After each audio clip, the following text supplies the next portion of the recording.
بشتى الصور أحب الوفي الأمين. اللہ رب العزت نے ہر امت اور قوم کو کسی فتنہ اور آزمائش میں ہمیشہ مبتلا کیا ہے، جس کی خبر پیغمبروں نے اپنی اقوام کو دی ہے۔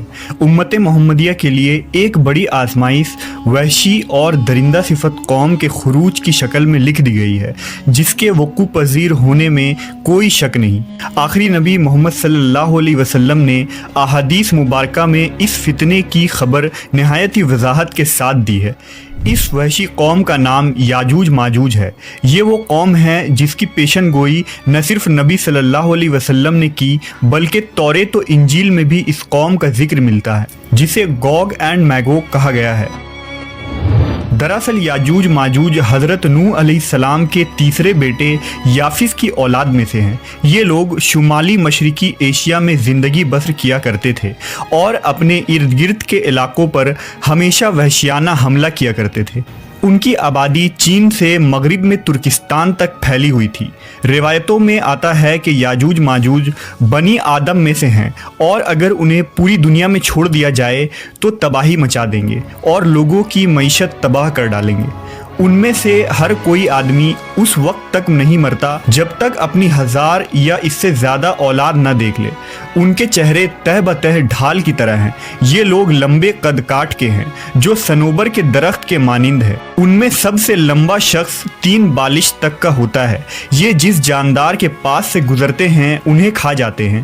یہ موسم بہار میں اپنے غاروں سے نکلتے ہیں اور سبزہ کھاتے ہیں۔ ان کے پنجے اور دانت درندوں کی طرح ہیں۔ ہزاروں سال قبل اس روئے زمین پر اللہ کے ایک نیک بندے کی حکومت تھی، جنہیں ذوالقرنین کے نام سے جانا جاتا ہے۔ اللہ رب العزت نے ذوالقرنین کو زمین کے ایک بڑے حصے پر بادشاہت عطا فرمائی تھی۔ آپ نے مشرق و مغرب کا سفر بھی کیا تھا۔ مورخین کے مطابق ذوالقرنین کے نام سے قرآن مجید میں جس شخص کا ذکر آیا ہے، دراصل وہ ایران کا عظیم بادشاہ خورس تھا، جسے سائرس اعظم بھی کہا جاتا ہے۔ جب حضرت ذوالقرنین نے شمال کا سفر کیا تو آپ کا گزر مشرقی ترکستان اور مغولستان کے علاقوں سے ہوا۔ یہ علاقہ 2 عظیم پہاڑوں کے بیچ آباد تھا، اور پہاڑ کے اس پار یاجوج ماجوج رہا کرتے تھے۔ ان لوگوں نے ذوالقرنین سے یاجوج ماجوج کے فتنے کی شکایت کی اور کہا کہ یہ قوم بار بار ان علاقوں میں حملہ کر کے فساد پھیلاتے ہیں، لہذا حضرت ذوالقرنین نے اس سرکش قوم کی یلغار سے حفاظت کے خاطر ان پہاڑوں کے درمیان ایک مضبوط دیوار تعمیر کروائی، جو لوہے اور پگھلے ہوئے تانبے سے بنائی گئی تھی۔ تعمیر مکمل ہونے کے بعد آپ نے اللہ کا شکر ادا کیا اور لوگوں کو آگاہ کیا کہ یہ دیوار وقتی طور پر اس قوم سے حفاظت کرے گی، لیکن ہر چیز فنا ہو کر رہتی ہے، لہٰذا ایک دن یہ دیوار بھی ٹوٹ جائے گی اور یاجوج ماجوج ان علاقوں سے نکل کر تمام زمین پر پھیل جائیں گے۔ جیسا کہ اللہ نے قرآن مجید میں ارشاد فرمایا، یہاں تک کہ جب یاجوج ماجوج کھول دیے جائیں گے اور وہ ہر بلندی سے دوڑتے ہوئے آئیں گے اور سچا وعدہ قریب آ لگے گا۔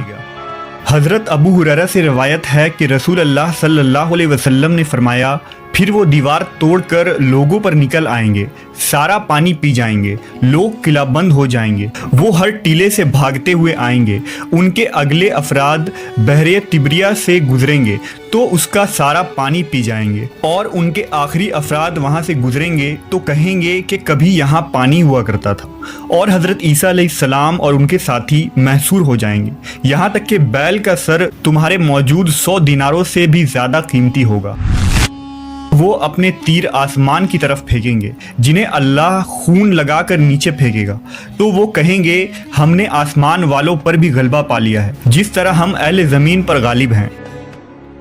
ایک روایت میں ہے کہ بے شک یاجوج ماجوج روزانہ دیوار توڑتے رہتے ہیں۔ جب وہ مکمل ٹوٹنے کے قریب ہوتی ہے تو انہیں سورج کی شعاعیں نظر آتی ہے۔ اتنے میں ان کا بڑا کہتا ہے، چلو باقی کل توڑیں گے، تو اگلے دن اللہ اس دیوار کو پہلے سے بھی مضبوط بنا دیتا ہے۔ جب ان کی قید کی مدت ختم ہو جائے گی اور اللہ انہیں لوگوں کے سامنے ظاہر کرنا چاہے گا تو اس دن جب وہ سورج کی شعائیں دیکھیں گے تو ان کا بڑا کہے گا چلو انشاءاللہ باقی کل توڑیں گے۔ جب وہ اگلے دن آئیں گے تو انشاءاللہ کہنے کی برکت سے دیوار اتنی ہی ہوگی جتنی چھوڑ کر گئے تھے۔ یوں وہ باقی دیوار توڑ کر باہر آ جائیں گے۔ دیوار توڑنے کے بعد یہ زمین میں خوب قتل و غارت گری کریں گے۔ یہ سب قیامت کے قریب ہوگا۔ حضرت عیسیٰ علیہ السلام ان کے لیے ہلاکت کی دعا فرمائیں گے تو اللہ ان کی گردنوں میں کیڑے پیدا فرمائے گا جس سے یہ فوراً مر جائیں گے۔ پوری زمین پر ان کی لاشوں کی بدبو پھیل جائے گی۔ پھر اللہ ایک قسم کے پرندوں کو بھیجے گا جو ان کی لاشیں اٹھا کر جہاں خدا چاہے گا پھینک آئے گا۔ یوں یاجوج ماجوج کا خاتمہ ہو جائے گا۔ مورخین اور محققین کے مطابق سرزمین قفقاز میں دریائے خزر اور دریائے سیاح کے درمیان ایک پہاڑوں کا سلسلہ ہے جو ایک دیوار کی طرح شمال اور جنوب کو ایک دوسرے سے الگ کرتا ہے۔ اس میں ایک دیوار کی طرح کا درہ بھی موجود ہے جو مشہور درہ داریال ہے۔ یہاں ایک قدیم تاریخی لوہے کی دیوار نظر آتی ہے۔ اس بنا پر بہت سے لوگوں کا نظریہ یہ ہے کہ دیوار ذوالقرنین یہی ہے، جبکہ کچھ مورخین دیوار چین اور دیوار ترمس کو دیوار ذوالقرنین مانتے ہیں۔ یہ تمام نظریات قیاس اور اندازوں پر مبنی ہیں۔